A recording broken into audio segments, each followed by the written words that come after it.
A gente vai falar agora do Grupo Fictor, que entrou com um pedido de recuperação no Tribunal de Justiça de São Paulo, com o objetivo de reorganizar as operações e garantir o pagamento das dívidas estimadas em cerca de 4 bilhões de reais. E quem tem mais detalhes sobre essa solicitação judicial é o repórter Léo Valente, que já está, então, conectado com a nossa audiência do Real Time. Bom dia, Léo. Boa semana para você.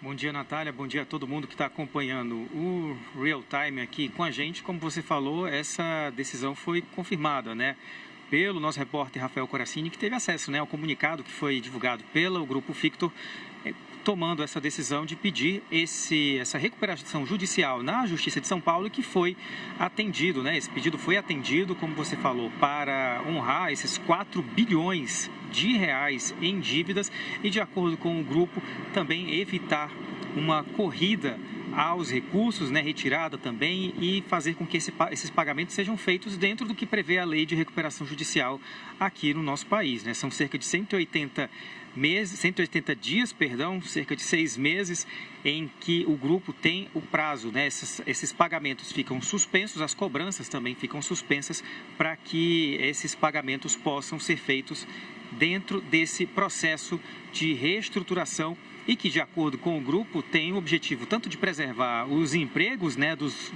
das empresas que fazem parte desse grupo, mas também seguir com esses pagamentos e preservando também o patrimônio, porque, de acordo com o grupo, houve uma contaminação reputacional por causa do envolvimento do nome do grupo, que tentou comprar, né, que divulgou uma tentativa de compra do Grupo Master no mesmo dia em que houve a operação contra o grupo, né, a Operação Compliance Zero, e também que levou depois a liquidação extrajudicial do banco pelo Banco Central, né? Houve, então, uma fuga de recursos, de acordo com o que foi divulgado pelo grupo nesse comunicado em que anunciou essa recuperação judicial, e que isso teria provocado essa crise, né, que levou à tomada de decisão para que o grupo pudesse se reestruturar com relação a esses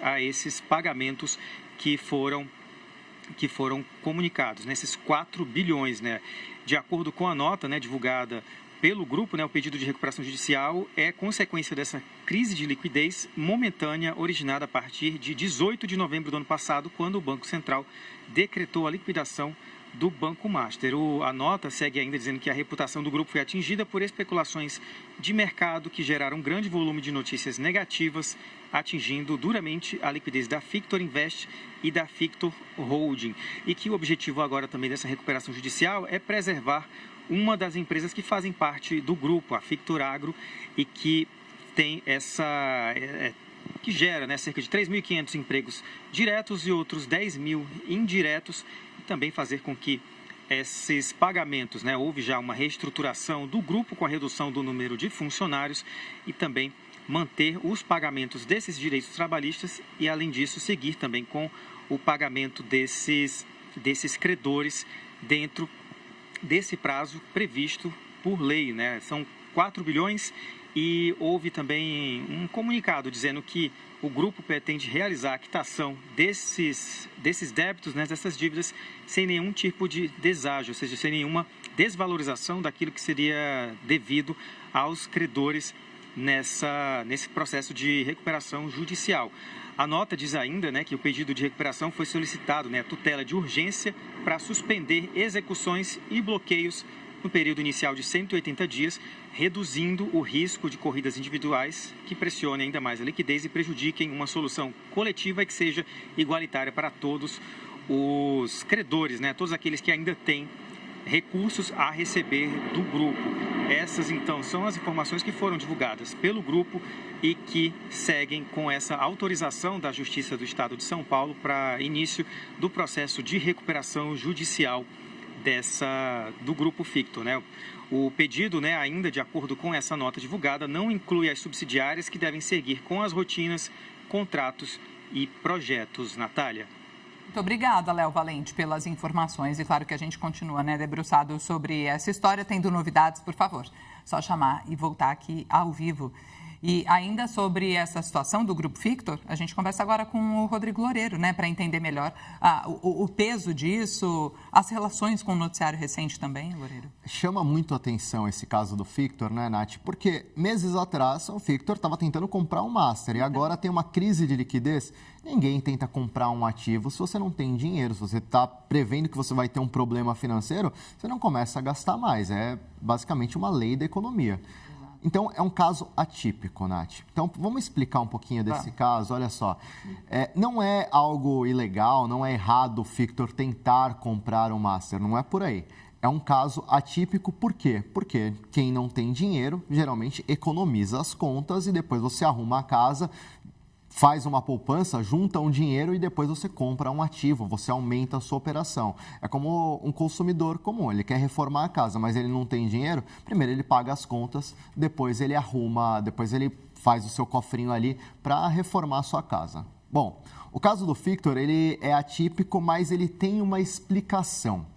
Lá em novembro, quando o Fictor fez a proposta para comprar o Master, ele atraiu investidores e falou, olha, se eu comprar o Master, isso vai me ajudar a reformular o meu negócio, vai me trazer mais receita, vai me trazer mais renda e com isso, futuramente, eu vou ter uma situação financeira mais saudável.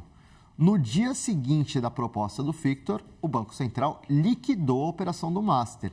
E isso assustou muitos investidores que estavam ali nesse plano em conjunto com o Fictor. E aí, o que aconteceu? Esses investidores eles falaram assim, olha, se a Fictor estava pensando em comprar um Master e teve todo esse problema envolvendo o Master, eu não vou ficar aqui, eu vou tirar o meu dinheiro, eu vou sair e isso gerou uma crise de liquidez. Essa crise de liquidez faz com que a Fictor tenha problemas para pagar as suas contas. E aí, para evitar um problema ainda maior, que essa bola de neve fique ainda maior, o que o grupo faz? Entra em recuperação judicial, faz esse pedido para entrar em recuperação judicial, porque você trava, você congela as contas e você tenta pagar elas ao longo do tempo, num prazo estabelecido, num plano que vai ser estabelecido, que vai ser combinado, enfim. A ideia da Fictor é pagar integralmente os credores. Isso é uma notícia boa, porque muitas vezes em planos de recuperação judicial, os credores acabam recebendo menos do que eles realmente estavam precisando. Então, por exemplo, se você tem lá uma empresa que está em recuperação judicial e ela te deve 100 mil reais, vamos supor, ela vai fazer um acordo com você falando assim, olha, 100 mil eu não consigo pagar, mas 70 mil você topa? Se você quiser 100 mil, eu te pago em 15, 20 anos. Aí o credor acaba falando, não, 70 mil à vista eu aceito, ou 30 mil à vista eu aceito, enfim, vai da escolha de cada um e vai do plano de recuperação judicial de cada empresa. A Fictor está falando, a gente vai pagar integralmente os credores. Em qual prazo? A gente ainda não sabe. Qual que vai ser todo o arranjo de pagamento? A gente ainda não sabe. Mas é uma notícia que de fato chama atenção. É um caso atípico. Não é normal, mas também não está nada contra a lei. Chama muita atenção porque teve a oferta e no dia seguinte da oferta de compra pelo Banco Master, o Banco Master foi liquidado. Isso fez os investidores ficarem muito assustados e gerou toda essa bola de neve. E aí, assim, se você faz uma oferta dessa, é porque você está bem, né? Você está bem na fita. E aí, de repente, não, você não está nada bem a ponto de pedir a recuperação judicial. E chama atenção porque... Será que a Fictor não fez ali um estudo, um compliance da Fictor para falar assim, será que o Banco Master realmente é confiável? Será que não vai ter problemas nessa aquisição? Será que vale a pena realmente eu investir dinheiro nessa aquisição? Porque imagina só que a Fictor comprasse o Banco Master, passasse alguns dias, alguns meses, semanas, enfim, e o Banco Central colocasse uma ação contra o Banco Master e fizesse com que esse banco fosse impedido de operar, fosse liquidado. Como que ia ficar a operação da Fictor? E o investidor que colocou dinheiro, que injetou dinheiro para que a Fictor comprasse o Master, o que ia acontecer? Então, talvez essa dúvida do investidor, olha, vocês não investigaram bem o Banco Master, vocês não sabiam que ele poderia ser liquidado? Essa dúvida do investidor fez com que esse investidor tirasse do seu dinheiro e aí gerou essa crise de liquidez. Entendi. E quais são devem ser os próximos passos agora? Agora é esperar esse plano de recuperação judicial ganhar atração e ver como que vai ser o plano de pagamento, né? Porque se a Fictor pretende pagar os credores, ela precisa estabelecer um prazo, um plano e tudo certo. Muitas vezes, em planos de recuperação judicial, esse pagamento ele é esticado durante anos. A gente viu, por exemplo, o caso da 123 Milhas, né? Empresa do setor de milhas, que passa por uma crise também tremenda, e ela fez um plano ali de mais de 10 anos para pagar seus credores.